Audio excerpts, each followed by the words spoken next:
बोला बोला काशी विश्वनाथ की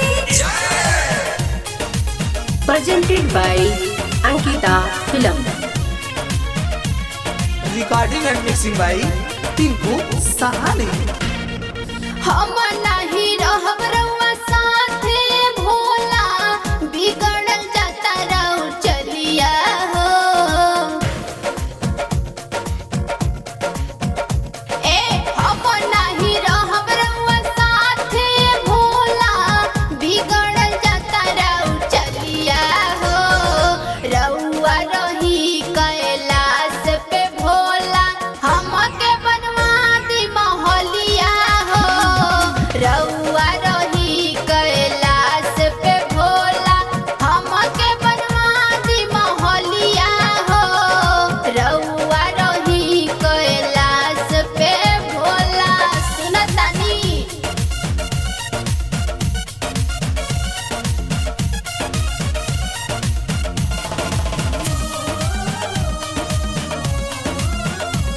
Ankita digital recording studio Campierganj Gorakhpur. बोला बोला तमेश्वर नाथ की छोड़ दी गाजा भांग बहदल दिया दतिया साथ रहे गणेश कार्तिक मानव नाचो बतिया सुनतानी ए छोड़ दी गाजा भांग बहदल दिया दतिया साथ रहे गणेश कार्तिक मानव नाचो बतिया होई मोर सजनामा मानिली कहनामा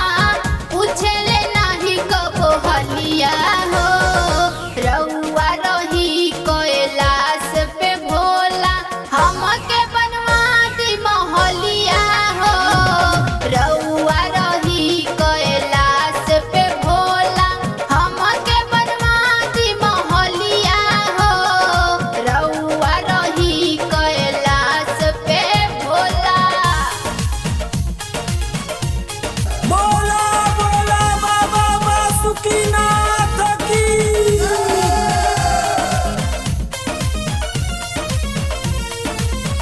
आ गइल सावन भोला बरसत बाटे पानी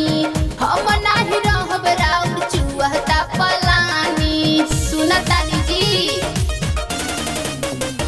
ए जी आ गइल सावन भोला बरसत बाटे पानी हम नाही रहब राउर चुहता पलानी कहेली बंदना रणबीज सुनीना बहुत बड़का है बवलिया हो रउआ रही कैलाश पे भोला हमके बनवा दी महलिया हो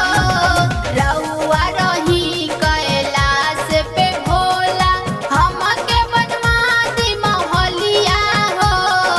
रउआ रही कैलाश पे भोला